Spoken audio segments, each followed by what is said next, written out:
You may think your hotel is already green, but are you green enough for today's eco-conscious traveler? Welcome to the Sustainable Hospitality Podcast, your destination to learn from hospitality professionals on the value and opportunities sustainability will bring to your organization. It will put more heads in beds and lower costs at the same time. We are your hosts and sustainable hospitality experts, Kathy McGuire and Amy Walls. I'm your host, Kathy McGuire. In this episode, we talk with Chef John Noble Masi, who is on the faculty of Florida International University's Chaplin School of Hospitality and Tourism Management, and specifically their Restaurant and Culinary Management program.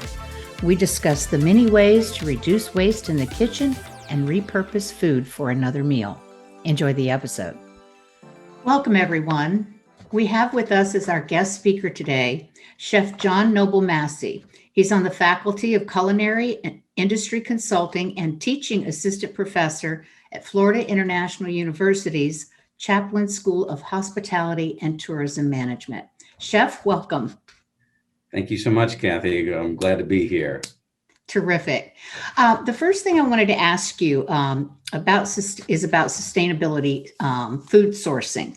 So what considerations do you need to make when sourcing food for example, a meeting or group of people? Sure. Well, I think it all starts with having a plan, and that plan should focus on what I think are probably the two most important things, and that is your location, the menu, and three things: location, the menu, and seasonality. So location, we're in Florida. We've got a lot of awesome, wonderful produce. We should be using all of that produce, and same thing with seafood. If you're in a meeting and you have a guest that in Florida is requesting salmon for their fish on a menu, or beautiful apples in fall, those are great.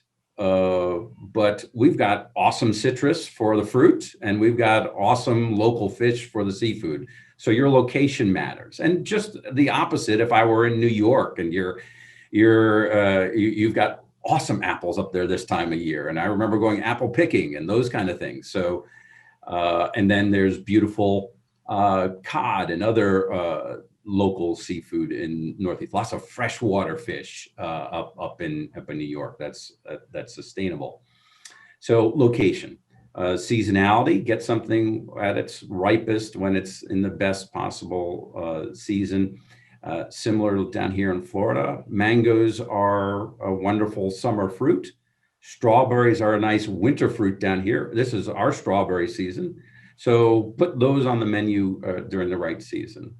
And then the menu, build in flexibility to change that up. If you permanently put something on your menu that is not sustainable or is not seasonal, then I think you're locked into that. So I love to build in flexibility to my menus to add to that sustainability.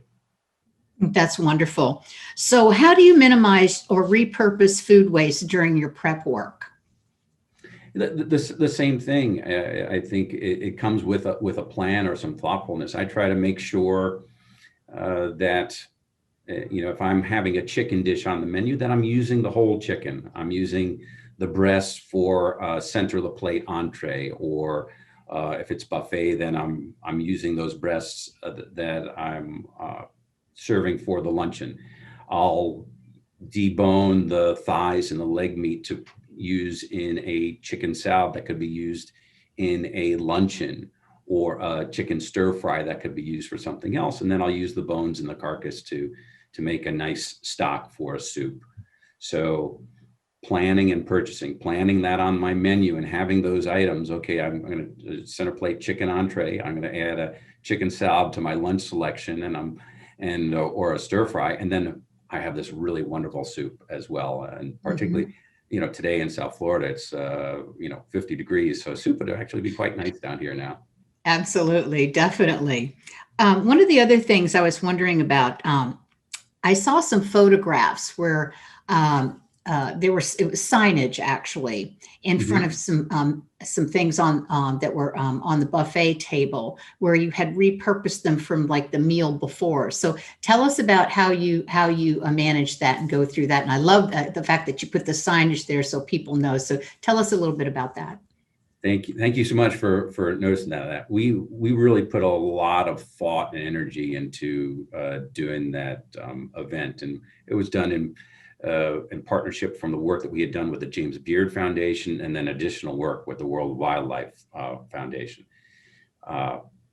Again, it kind of starts with the plan. We have the benefit of having a brewing arts class on campus where they're using grains to prepare the beer. Those spent grains, barley and other grains, they actually gave to our baking and pastry chef, and he made a wonderful bread out of that. We served that bread in the morning, and then with some lovely jams and butters and flavored cream cheese.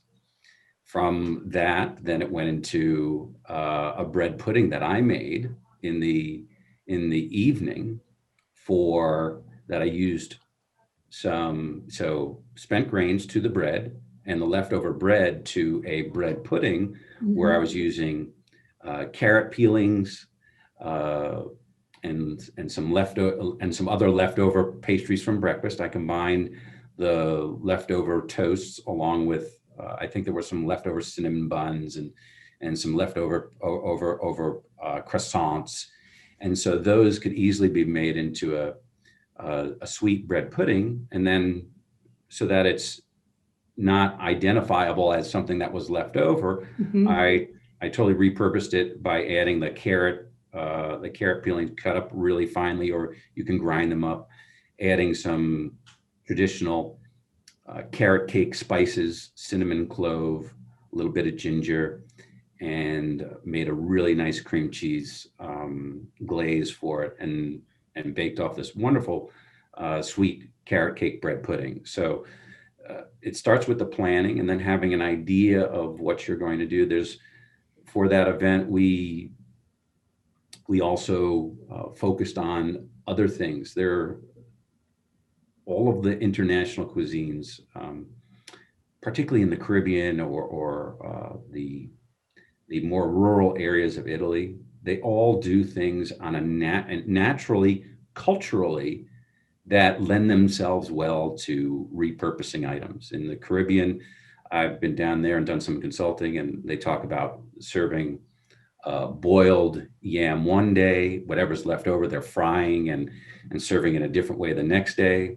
In my travels to Italy, they take that leftover bread that I was making in the bread pudding, and they're turning it into a panzanella salad, leftover crusts of bread. And they're doing other things as well. But some of these cultures are doing it out of necessity, and then they turn it and elevate that dish into really something nice. So as long as you have that thought and plan in place, I think it's much easier to do. One of the things in working in hospitality that I've noticed that sometimes there's a disconnect between like the sales team, your catering and your group business salespeople. They want to give the client what they want. I've always found that if you want to be sustainably minded, that you offer a menu up first because it's local, seasonal, and has all of the components that you just described to us about being able to repurpose the food in other ways. How do you find that, and how do you work with people? And is it kind of difficult to get them to? And of course, the client will get what they want. If they want, the salmon flown in, you want the business, so you're going to do it. Mm-hmm. But how do you manage that interaction between two different departments? That's an absolutely awesome question, Kathy. I appreciate you asking that, because I think it's something that is real life and people deal with all the time. My advice would be, any client is coming to you as the expert. And if you have built up trust along the way with that client, either through previous events or other events, then hopefully they will trust in you to make that recommendation. You've got to start somewhere.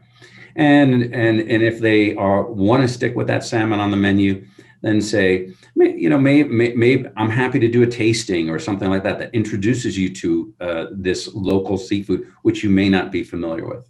Great idea. So salespeople, be salespeople, right? And the idea of, I refer to this all the time when I talk with my students. I say, you can either be an order taker or be proactive and suggest those things. How many times have you been to a restaurant, you turn to a server and say, I'm looking at the menu, what do you recommend? And so there may be people that have the same thing all the time, and they're in that box, but when they go out to a restaurant, they may ask that server what they recommend. So if you take that same approach in the meeting world and planning meetings, then I think that will serve those salespeople well. Oh, that sounds great. What a great idea. For my last question, I wanted to ask you, how do you create a culture that's committed to food waste reduction and management? Because you have a lot of, employees and things like that in a hotel, and working different shifts, and you may not always be there. It may be someone else who's in charge. How do you get all that together so that everybody's on the same page? Another great question. I think it all starts with leadership and the culture, and you got to start somewhere. And so having a focus on it and talking about it does wonders. I always, when I talk with my students again, I always refer to the late Anthony Bourdain, who was a alumnus of the Culinary Institute of America, where I went to school. And he was passionate about many things, but he was not passionate for causes. He didn't want to champion anything. He just wanted to make you happy eating. Yeah. But he was trained by some really awesome European chefs that told him, don't waste anything. And so by that mantra of not wasting anything, he turned that into how many ways can we use this leftover product? And there's a wonderful documentary called Wasted that he hosts that is a great hour or 90 minutes, I forget how long it is, but I would recommend anyone to show your team that video. And if your team does not get inspired by watching that and hearing his ideas, then I would suggest that you maybe need to focus on getting the right people on your team. That makes really good sense. Is there anything else that you'd like to add that we haven't talked about already? No, I think a lot of the goals for sustainability, this next generation is significantly more proactive than we are, and or that we were growing up. Certainly it's passionate for us now, and at our university we're taking it very seriously. I incorporate that into my grading of students. I grade them on not only presentation and taste and portion and temperature of the food that they present in front of me for a grade, but I also grade them on how well they utilize their waste and that there's nothing left over. So it starts with us, got to start somewhere. And That's I look right. forward to the future. Yeah, that sounds wonderful. What a great way to go. Chef John Noble Masi, Florida International University's Chaplin School of Hospitality and Tourism Management. I really appreciate you taking the time to talk with us today. Thank you very much, and take care. My pleasure, Kathy. Thank you for joining us today on the Sustainable Hospitality Podcast. Make sure to like and subscribe. And if you'd like a free consultation on becoming a much greener hotel, please visit us at sustainablehospitalitypodcast.com.